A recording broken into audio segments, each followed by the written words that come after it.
Ah, yes, Amy Horton is at it again, gentlemen. She wrote another post that shows us how insufferable she is, entitled, "I say I want a good man, but the idea of dating a mature guy scares me." Now, this post grabbed my attention because the title alone verifies exactly what I've been saying about banana gobblers who run up on guys who treat them well.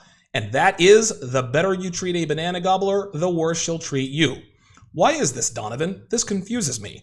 Why don't women reciprocate good treatment? Why do they adore men who treat them poorly, but then turn around and ruin the lives of men who treat them well? Well, the answer is simple. Despite what they say out loud or on social media, girls who sleep around know they're not worthy of being treated like a lady. They are keenly aware that outside of the pleasure they provide men between the sheets, they are completely useless to high-caliber men. For this reasons, they tend to gravitate toward the men who treat them like garbage, cheat on them, and disrespect them. They know they deserve this behavior, which is exactly why they just can't get enough of these guys. My guys are always asking me, why do women chase these D-bags and a-holes all the time?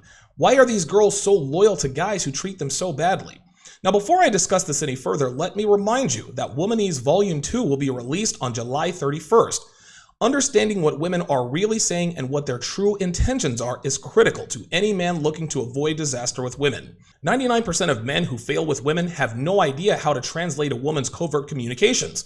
This means they're unable to read between the lines and figure out whether or not he's being lied to, being told the truth, or being told she's stepping out on him or about to step out on him. Stop getting blindsided by women pretending to be good girls and get your hands on Womanese Volume 2. And remember, when you get Womanese Volume 2, you get Womanese 101 and Womanese Volume 3 absolutely free when that drops on Black Friday. Plus, you get lifetime access to my Sunday webinars where I coach and consult men. If you want to be notified the minute it's released, text DAWN to 474747, or you can subscribe to my newsletter if you live outside of the United States. Okay, let's continue. When a man treats an unworthy woman with kindness, respect, and courtesy, she gets upset because she thinks subconsciously, how does this guy not know I'm not worthy of his treatment? I have purple hair, a bull ring in my nose, a giant tattoo on my thigh, 3 kids by 2 different men, which is actually 2.5 because I'm not 100% sure that Daniel is Daniel Jr.'s father, and I told him I still talk to my ex. Why in the world is this guy so clueless? When she asks herself these things, she will poke and prod the guy to make sure he's not just pretending to like her for the sole purpose of only hooking up and then ghosting on her. But when she figures out that he's another clueless guy who believes everything he hears about women, she'll lie, she'll cheat, and she'll disrespect him. Understand this, gentlemen. Promiscuous girls positively loathe men who do not recognize them for who and what they are, and will punish these guys with the anger of a jilted lover. Another reason why banana gobblers treat good men terribly is because chaos, drama, turmoil, and dysfunction is all they know. These girls are like an ex-con who's been institutionalized by prison. When they get out, they don't know how to act. They can't handle freedom. They can't handle choice. All they know is 3 squares and a 6x9, being told when to take a piss and when to go to sleep. So they re-offend in order to go back to the environment they're the most comfortable in. Girls are exactly the same way, guys. All they know is getting treated like garbage, being verbally and sometimes physically abused, getting cheated on, and constant turbulence. So they re-offend, if you will, to get thrown back to the men who use and abuse them because despite the physical and mental wear and tear, it's what they're the most comfortable with. This is exactly where Amy Horton finds herself today. She's just been given parole, and because she's not sure of what awaits her on the outside, she's anxious. She has no idea how she'll respond to good treatment from men. And she's scared, guys. She said so herself in the title. She couldn't handle freedom in her 20s, which is exactly why she was sent to prison in the first place. So let's break this down. She says, quote, "I talk a good game about how all I want out of my romantic life is a grown man with focused ambition and emotional maturity. When it comes down to it, though, I'm terrified to actually date someone like that because it brings up all my insecurities and fears. Here's why I have a hard time practicing what I preach. Number 1, I'm not used to mature guys. I've dated very few men in my life," she says, "and a whole lot of boys. It's been a long time since I've dated anyone for any length of time, so I'm out of practice. If a man who has his act together actually indicates that he wants me, I'll probably run away terrified." You see this, guys? Amy Horton is literally telling us that she is going to run away terrified when a man who has his act together indicates that he wants her. This is your answer, guys. This is the answer for the guys who ask, why did she all of a sudden just ghost on me? I'm in great shape. I'm driven, I have goals, I know how to handle women, and I don't tolerate the shenanigans of any of my women. I listened to Donovan's 7-hour course, How to Build a Quality Woman from the Ground Up, what you got at donovansharpe.com/courses, and have done everything that course instructed me to do. And because I followed that advice, I have a rotation of women who all want to be with me. So if I'm this so-called high-value guy, then why did the girl I start to like the most just up and leave? Amy just answered that question for you. She also gives herself away as a bona fide banana gobbler by telling us it's been a long time she's dated anyone for any length of time, and that she's out of practice. This means she's been sleeping around for so long, she doesn't know how to conduct herself in a committed, monogamous relationship. When guys wonder why a girl who says she wants commitment but can't understand why you don't want her texting her ex, going to the club, or being on social media, it's because she's been passed around for so long her brain has been rewired to think that her promiscuous behaviors are normal and healthy. So here's lesson number 1, guys. Never commit to a woman who tells you she hasn't been in a relationship in a while.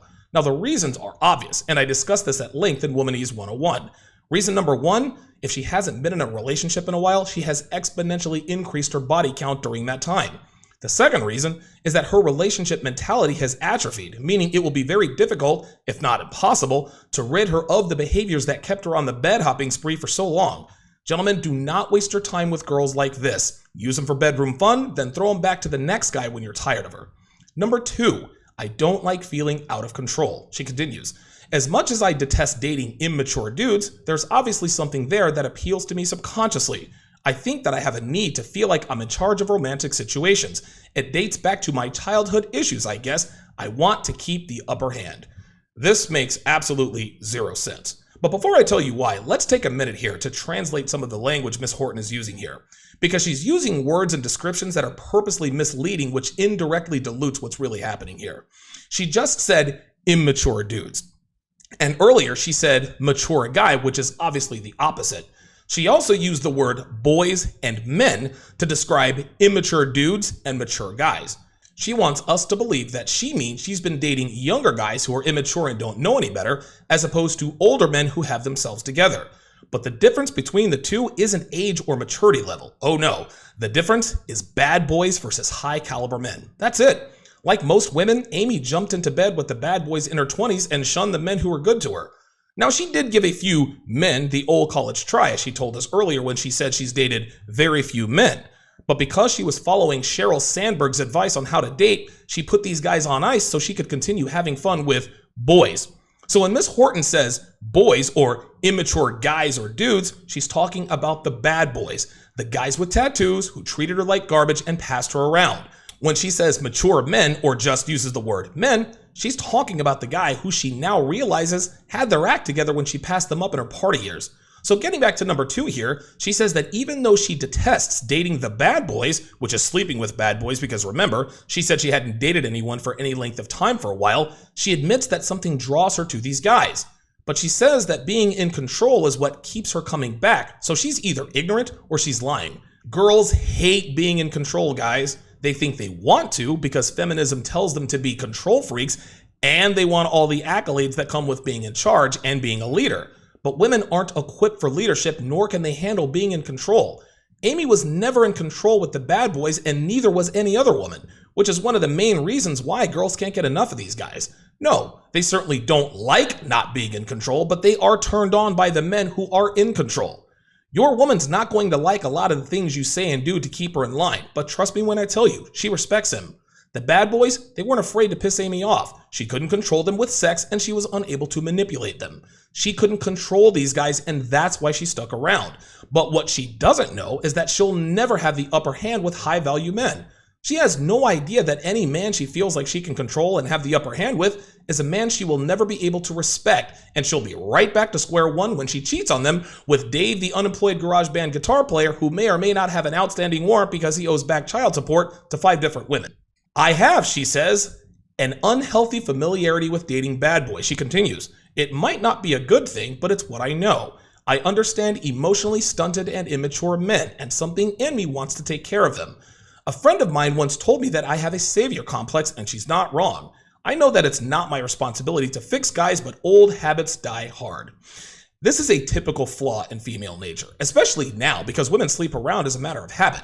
What I'm talking about here is women being attracted to men they think they want to fix. Here's how it usually goes. They start sleeping with the bad boy cheats on her, calls her names, treats her like garbage, the whole nine. Now we all know the worse you treat banana gobblers, the better they treat you, which means that eventually she will fall in love with that bad boy, as they always do. So now she's invested emotionally and starts entertaining thoughts of a long-term relationship with him.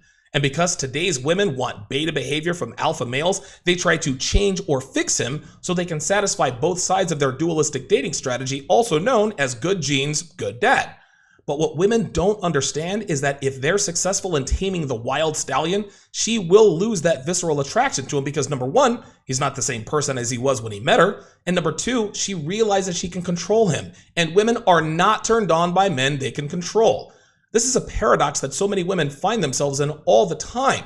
But because women are grossly unaware that they destroy anything and everything they have sole control over, they can't help but to nag. And if the man she's nagging is weak-willed, has a scarcity mindset, or isn't steadfast in his beliefs, he'll cave in and submit to her whims. Now, some of you guys are probably wondering, why do women do this, Donovan? Why do they never realize that they've always fallen out of love with the men they are successful in bending to their will? Well, the answer is simple. Because they're women, and this is just what women do. You see, guys, when a woman tells you to change your wardrobe or shave your beard or cut your hair, she's testing your manhood without even realizing she's doing it. She has no idea that her operating system, which is running in her subconscious, is asking, does he wear retro gaming t-shirts because he likes them? Or is he just trying to be unique? Did he grow a beard because he simply wanted to? Or did he grow it to become more attractive to girls? Let's see if this guy really is who he appears to be. And that's when she starts nagging you about changing things that are seemingly inconsequential, but turn out to be the very reason she leaves you in the first place. So here's lesson number 2. If you allow a woman to change you, she will lose attraction for you. If you let your woman change anything about you, you have failed this test. Never forget this. I'm not usually attracted to grown men. She continues, I know this sounds ridiculous, but I've always been into guys who are my own age or younger. For the most part, I don't feel any physical chemistry with older men. There are always exceptions to the rule, of course, and not all emotionally developed men are older than me, but this has been the general trend. Do you guys see what she's trying to do here? It's almost as though she's writing each section after she listens to my assessment of the previous sections, and let me explain why this is. Earlier, we established that mature men and men really means stable men. Men who have their act together, men who are high caliber or have the potential to become high caliber. Basically the opposite of the bad boy she was fooling around with. But now she slightly changed the vernacular to make us think she's talking about the same kind of men in an attempt to throw us off about who she's really talking about. Before, she used mature guys as a pseudonym for nice guy. But now she's calling them grown men to mislead us into thinking that mature guys and grown men are the same thing. Amy's trying to fool us into thinking she's talking about the same kind of men, but she's not. All she did here was tell us that she has more physical chemistry with men around her age. That's it. This has nothing to do with what she's talking about in this article. Miss Horton is attempting to tell us that one of the reasons she used to pass up good guys is because she didn't feel any physical chemistry with them. But the mature guys she's talking about are not the same as the grown men she just described. She's trying to avoid being called out for passing up nice guys to bang the bad boys by conflating mature guys with grown men.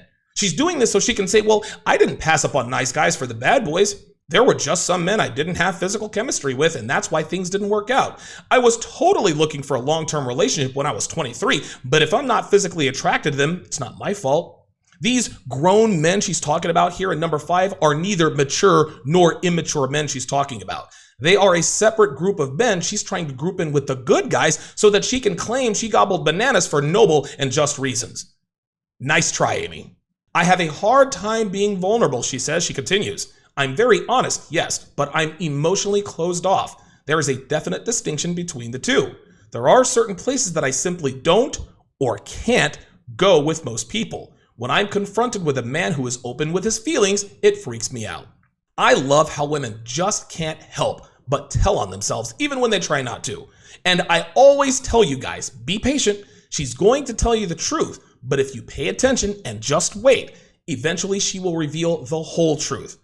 Amy just told us that there are certain places she simply doesn't go with most people, as if to infer that she chooses not to open up emotionally with the men she's romantically involved with. But right after she said, I simply don't, she puts in parenthesis, or can't. And that's where she reveals the truth about her emotional state when it comes to men. You see, guys, the very first article I broke down from Amy Horton was entitled, "I'm scared that I no longer have the ability to be emotionally available." And in that article, she waxed poetic about the fact that because she's hooked up with so many men, she's afraid that she's unable to bond with or emotionally open up to men she's in relationship with. But Donovan, she says she was scared. She didn't actually say she could no longer emotionally bond to men. Yes, she did. 2 years before she wrote this article. And because we know Miss Horton was most certainly not closing her legs for 2 years, we also know that she was increasing her body count during that time, which is exactly why she gave us this glimpse of truth in parentheses. She doesn't open up emotionally because she can't, and that's all there is to it. One of the reasons it freaks her out when a man is open with his feelings is because she knows she is unable to reciprocate those feelings due to the fact that she's been passed around more than a football in a run and shoot offense. Let's continue. "I crave an emotionally mature connection," she says, "but can't handle it in reality. I'd like to think that if I meet the right guy, that this won't feel so difficult. Hopefully, he'll make me feel at ease and we'll get along so well that I can open up. That being said," she said, "the initial shock of trying to make that connection with someone is scary as hell." Not much to say here. This is just a regurgitation of number 6, which is being afraid she can't open up emotionally because she knows she can't. Let's continue. "I feel weird around traditionally successful guys," she continues. "It's not necessary that a man be financially or materially successful. That's not the same thing as being a mature adult. On the other hand, most of the men I've met who are emotionally developed also have the rest of their act together, and it makes me feel like maybe I don't." First off, for her to say it's not necessary that a man be financially successful is disingenuous. Of course it matters. It matters to every woman, and that's okay. Wanting financial stability in a man isn't a crime any more than a man wanting physical attractiveness in a woman. But there are 2 main reasons she's posturing like this. Number 1, she doesn't want to come off as a gold digger. And number 2, she knows her value isn't high enough to require anything of a man, much less financial or material success. She doesn't want to look like the fat guy who says, "If she's not a 9 or 10, I'm not interested." So she takes the politically correct route by saying a man's financial status is immaterial. Secondly, she tries to tell us that just because a man is financially successful doesn't mean he's a mature adult, and she's mostly wrong here. Any man who exercises financial shrewdness and discipline has to be a mature individual. This is exactly why she says most of the men who are emotionally developed also have the rest of their act together. The only exceptions to the rule are young professional athletes or men who are young and wealthy. She continues, "I worry about feeling like I owe them. A truly evolved man," she says, "would never make me feel this way. The problem is I get paranoid because I hate being at a disadvantage. I take care of myself and I pay my own bills, but I also can't exactly go crazy throwing money around. I try not to care, but I always feel like I'm lacking." So let's break out the womanese translator, shall we? What she's saying is that if a man can take care of her financially, or at the very least elevate her lifestyle because of the money and resources he brings to the relationship, then he shouldn't expect her to put out when he wants her to if he's truly evolved. What she means is that she does not want to feel obligated to uphold her end of the bargain in a relationship, which means giving her man her body when he wants it, which proves that, once again, women always want the benefits without the cost. All relationships are transactional, guys. The biggest part of the male end of the bargain is financial security, and the biggest part of the female end of the bargain is regular sex and exclusivity to her body. This is the unspoken agreement between men and women who commit to each other. A woman provides a man with her sexuality in exchange for access to his resources and vice versa. But according to Miss Horton, evolved men shouldn't expect anything in return for sharing his resources with a woman he's committed to, who is also committed to him. He should just do it out of the kindness of his own heart because he's a great guy. So let's reverse the genders and the deeds again, shall we? So what if a man named Adam Horton wrote an article that said, quote, "A truly evolved woman would never make me feel like I owe it to her to share my resources with her because she gives me regular sex and keeps her legs closed to other men. The problem is," Adam would continue, "is that I get paranoid because I hate being at a disadvantage. I can have sex with random girls from time to time, but I can't exactly go out and get a new woman every night." Adam Horton would be public enemy number 1. He'd have his name dragged through the mud, he'd be called a misogynist, a woman hater, and would have women demanding that he share his resources and money with women who committed to him and provides him with regular action in the bedroom. Now, to be fair, Miss Horton is right. Women aren't obliged to do anything they don't want to do. If they don't want to give it the booty on the regular, they don't have to. If they don't feel like they should have to give their men their bodies whenever they want it, nobody is holding a gun to their head. But on the other side of that coin, men are not obliged to do anything either. We don't have to share our resources. We don't have to share our financial success. We don't have to provide for women if we don't want to. But here's the crux of the situation. Women in relationships still feel entitled to a man's resources even if they stop having sex with them. Wives the world over have stopped or throttled the sexual frequency they give to their husbands. But because they have children, he can't exactly withdraw his resources, so they're essentially checkmated. But if their husbands cheat on them because of the lack of his wife's sexual availability, now it's a problem. A wife can close her legs and expect the husband to uphold his end of the bargain, but if a man cheats on her because she's withdrawn her sexual availability, she loses her mind and cries the typical rhetoric, men are dogs, men cheat, men can't be trusted. Here's something else. If a girl's boyfriend were to go broke or lose his job and her lifestyle gets downgraded because of the financial decrease, she leaves. But if a man decides to leave because his woman isn't giving him sex anymore, he's vilified as a philanderer and an adulterer. The fact of the matter is that women characterize their end of the bargain as a debt they owe to make sexual availability sound like it's forced or obligatory in order to give themselves permission to abandon their end of the bargain without consequences.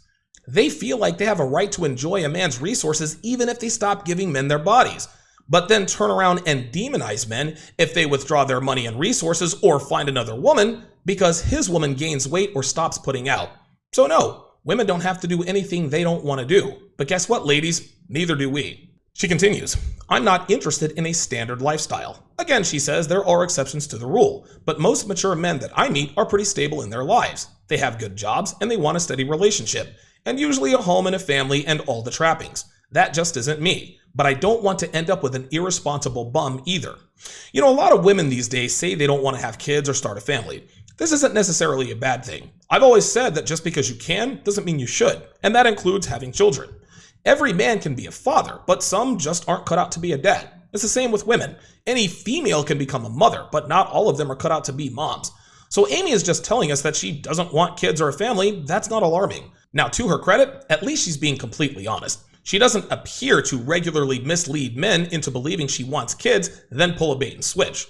Then she says she doesn't want to end up with an irresponsible bum. But what she fails to realize is that she's in no position to be picky. She's in her early 40s, not her early 20s. And what she just described in terms of the man she wants is a man who's well off financially, but doesn't want kids and lives a non-traditional lifestyle. Now, these men certainly exist, but they're not interested in long-term relationships with women like Miss Horton. They'll use women like her for one-night stands from time to time in case they're in a slump, or put them on their roster to maintain their abundance mindset, but they don't take these women seriously for anything outside of just sex. She can want a high-value man all she wants. It's not against the law. But I wanted to be the center fielder for the New York Yankees, and that ain't happening either. I hate to admit that mature men test my confidence, she continues. I like to think that I've made great strides in the past few years and that I'm fairly self-confident now. It certainly feels that way, until I come up against a guy who challenges me the way I see myself and also the way I see men. I can't take a position of superiority and I don't want to be inferior, but I don't feel equal. This is the inner conflict that feminists regularly grapple with. They're attracted to men who are superior to them, which is in their biological makeup, but they don't want to be inferior, which is the feminist programming. This is one of the main reasons most women today are completely confused. The feminist in any given woman wants the appearance of equality with a man who is superior to her, but when they get with a man who is superior, they naturally feel inferior, which both arouses and baffles her. What Miss Horton is asking for is an alpha male who exhibits beta traits. She wants a high-value man who checks off all the boxes on paper, but wants him to dial back his power level to make her feel equal. And unfortunately for her, it doesn't work that way. A man in demand is never going to purposely make himself appear weaker or inferior just to appease his woman's insecurities about her value being lower than his. The reason women like Amy want to feel equal is because they want to maintain that abundance mindset. They like the feeling that comes with knowing she can upgrade anytime she chooses. And as we have all seen over the years, the abundance mindset causes women to regress. Knowing women can get sausage anytime they want to removes the incentive to maintain or increase their value. They gain weight, they close their legs, they can behave any way they want. Women like abundance because it's a lot easier to just exist without worrying about their men going anywhere. But when they get with a man who is superior to her, that abundance disappears and is replaced with scarcity. And even though women hate this feeling, it's good for both them and their men. Scarcity causes women to progress. Knowing her man can get sex anytime he wants gives her incentive to maintain and increase her value. She is motivated to stay fit, give her man bedroom action whenever he wants, and stay in pocket. Women don't like scarcity because it's a lot harder to keep themselves together to keep their men from stepping out on them. Abundance causes women to regress, and scarcity motivates them to progress. Men are the polar opposite. Abundance is good for us, while scarcity is bad for us. Today's women want the easy solution. They rarely do what's difficult, but want the rewards that come with doing what's hard. They want the hot body without having to hit the gym and watch their diets. They want a man who's superior to them, but don't want to feel inferior. Women always want it both ways, which segues right into number 12. I love the idea of a deep partnership, she says, but not the work that's involved. I'm not that different from the rest of my generation in some ways. I'm used to the ease of being single. And while ideally I'd like a deep, loving adult relationship, I also know that it takes time and energy that I'm not sure I'm willing to give up. Well, there you have it, guys. Amy just told us exactly what we already know about today's females. They want all the benefits of being in a committed relationship without having to give up the freedom that comes with being single. They want the payoff, but they don't want to have to pay. At some point, women do figure this out, but by the time they're willing to pay that price, it's too late. They don't have enough dating market value equity to cash in, so they end up with the men they rejected in their 20s, and it serves them right. I'm honestly terrified, she says, when someone actually chooses me. She continues, I'm always falling for men who are unavailable in some way or another. I hate that I'm like this, and I know that I operate this way because it feels safer than engaging in risky vulnerability with someone who truly wants to be with me. Since when is sleeping with bad boys not risky behavior? Since when is having unprotected bedroom fun and emotionally investing in men who are bad for them safe? Amy's not terrified when someone actually chooses her. She's not afraid of risking vulnerability because she's done that her entire adult life with the wrong kinds of men. No, what she's afraid of is the men she chooses not choosing her. That's what she's really terrified of. Women like her engage in risky behavior all the time. So pretending she's afraid of risks, that's a ruse to make us believe that she isn't risky, which of course is a telltale sign of a banana gobbler. And she knows it. I've been in love so long that dating a grown man baffles me, she continues. I've not had many mature relationships in my life. I've been in love and I've had serious boyfriends. But there was often an element of childishness in our interactions. We never really discussed our futures together or acted adult. Now I feel like I don't even know how to begin. This goes back to what I talked about at the beginning of this video. Most of her relationships have been with a-holes who treat her like garbage. Like I said, gentlemen, Amy's used to dysfunction. It's all she knows. This is why dating any other kind of man baffles her, because she honestly has no idea how to conduct herself with a high caliber man. Luckily for her, she'll get to stay in her comfort zone because high-value men will not go anywhere near her, which will make her readily available to the dudes who are more than willing to pass her around. And finally, number 15. I don't like to feel that my partner is more emotionally mature than me. This is the real kicker, she continues. If I find a fully open and emotionally vulnerable man to date, I have to then confront and deal with my own issues with exposing my heart. I don't know that I'm quite ready to go there, but then again, there's never an ideal time to face your fears. Okay, so once again, the heading has nothing to do with what she wrote in this section, which seems to be a recurring theme among these bold authors. But let's talk about what she pointed out here. If she does find a fully opened and emotionally vulnerable man to date, she's going to lose attraction to him. Women may like the idea of dating a man who is emotionally vulnerable because it looks great in TV and movies, but women never stay with these guys. Why? Because vulnerability is weak and women do not like or respect weak men. Guys, I'm here to tell you, pouring your heart out to a woman and doing things like having cute little chats about your feelings over lattes and vegan shortbread cookies dehydrates her lady parts in a hurry. Women don't want this. They think they do, but they don't. I speak from first-hand experience, gentlemen. This is exactly why women don't stay with men who are emotionally vulnerable. And if they do stay with these men, they take advantage of their vulnerability because they despise weakness. So why on God's green earth would we as men purposely make ourselves weak and vulnerable to women when they've shown us time and again that they will take full advantage of and exploit our weaknesses and vulnerability? That's the equivalent of a boxer intentionally dropping his left hand against Deontay Wilder, who has arguably the greatest right hand in boxing history.